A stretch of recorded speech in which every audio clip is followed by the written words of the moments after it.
Hello everybody, this is Pam here with PS I Love You Crafts, and today as part of the Simply Stamps design team I'm going to use this great ship and I'm going to show you how to create a background for your card using masking and blending ink techniques.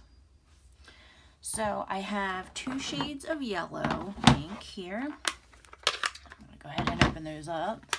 I have 2 shades of green and I have 2 shades of blue.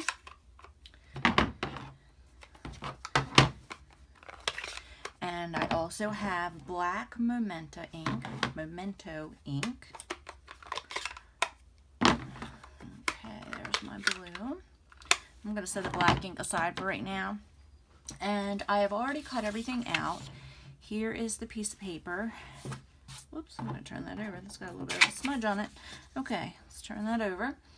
And we are going to make a kind of a nautical scene with the sky and water and the sun in the background. So I've punched a hole in a piece of cardstock, and this is a 1 1/4 inch punch. And I'm going to use the hole, and I'm going to put the sun, let's do it right here. I don't want it in the center, I want it off-centered a little bit. And then I have these chunks of sponge. It was actually round and I cut it into 4 pieces. It makes it easier to hold and you can use it for more colors. And I'm going to use my 2 shades of yellow. I'm going to start with my lighter yellow. See if I can hold this down. Okay, and depending on what type of ink you use will depend on how much pressure you need to push into the ink pad. This ink is not, or this pad isn't super juicy. It's a felt pad, so I have to push pretty hard to get a good impression. And then I swirl it so that the colors blend and so that the color goes all the way to the edge. Okay, I'm going to set that aside. Now this ink pad is a spongy type pad. Whoops, I got a little bit off center there. I want to line it back up. So this one I don't need to push as hard, so I'm just going to do a little bit, and I just want a little bit of a darker yellow around the outside. There we go.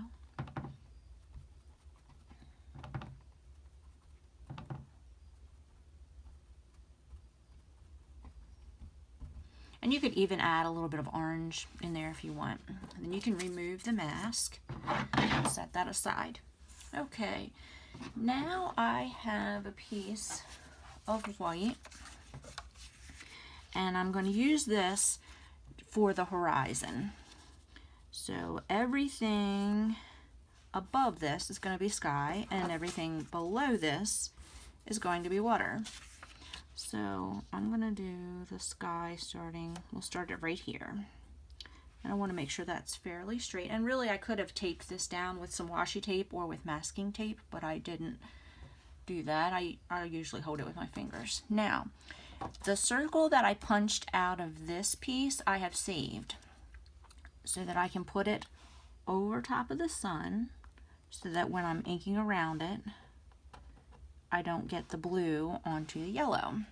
And I'm going to start with the lighter color, and I'm just going to do it lightly. Oops, not quite that light. Okay, push a little bit more. There we go.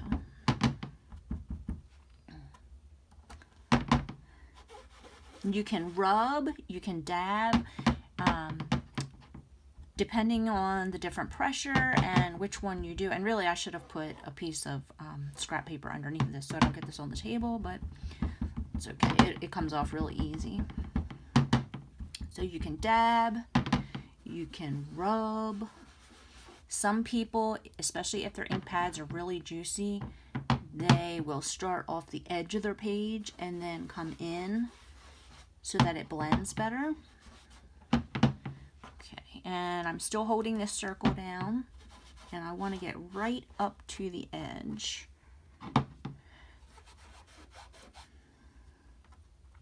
And this piece of paper isn't going to matter right at the moment. I'm just trying to get up to where the sun is. Okay. So we have some color there.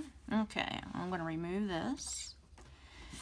And I'm going to make the horizon line right here.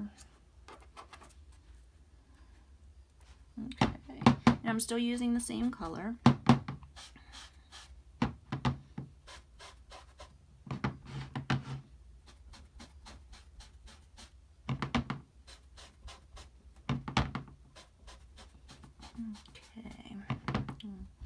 I'm going to put a little bit more on the edge. Okay, and then I'm going to switch to my darker blue.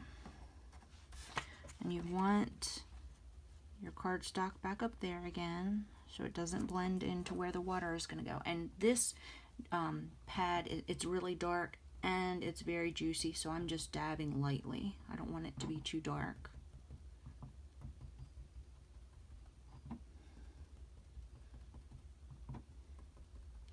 And if you're hesitant about trying this, try it on scrap paper first and see how it turns out. There's really no right or wrong way to do it.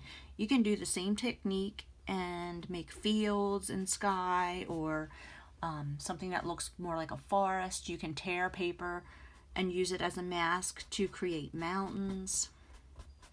Okay, I think I'm going to leave it like that. Okay, so there we have the top half finished. And then for the bottom half, I'm going to start with a pale green, and I'm changing sponges as I go. I did the yellow with one sponge, and then I did the blues with another sponge, and then I have another one. These are stained because I used them quite a bit, but they're still fine to use. And then, let's see, we want to cover the top part. We don't want the green to blend into the blue. Okay, let's use this light green first. Whoops, that's a little darker than I wanted, but that's okay. Not a big deal.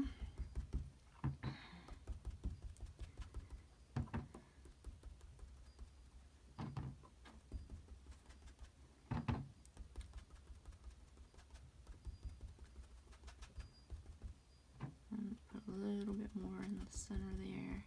I just want to give it some texture to make it look like that the boat is in the water. Okay. And then I have a darker green.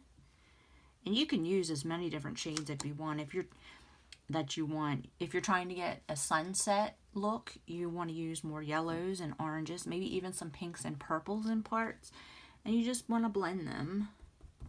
Okay, so this is a really dark, so I'm trying to go light. I don't want the bottom of my card to be too dark, but I want some different colors. Okay. And then lift that, and sometimes you'll get an edge, you'll get a strip of white there because you didn't have your mask in the correct place. And if that happens, just put the mask back over and go back over it again. But this time I got it pretty good. So there we have a scene. You can see I made a mess, but that's okay. It comes up very easy. Okay, let me put all those inks aside, and now I'm going to use my black Memento ink. This is called Tuxedo Black. This is a very good, long-lasting, fade-resistant dye ink. Okay, I'm going to ink this up really good.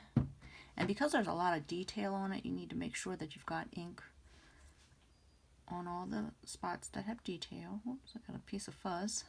Okay.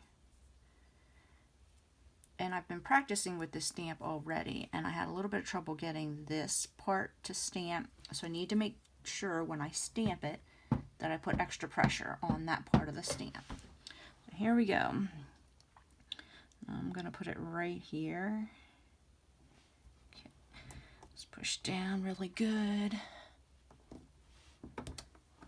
That turned out pretty good. So there you have the front of a card. I'm going to go ahead and show you how to put it together. I have everything cut out.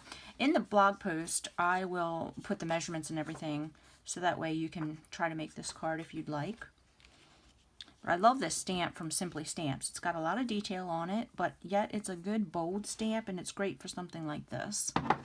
So here's my Scrapbook Adhesives Easy Runner. This is the design for this card is fairly simple.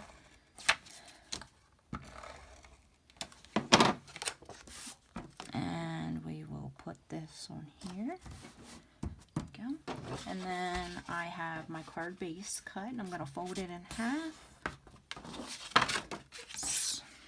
And I'm going to attach it. And I'm not going to put a sentiment on this card. A lot of times I wait and see what I need the card for, or I use a lot of note cards. Okay, and then we'll attach this. And there you have a finished card. There we go. So there's a masking technique that you can try. I hope you enjoy this, and I hope you'll look at my other videos, and I hope you'll give this technique a try. Thanks for watching.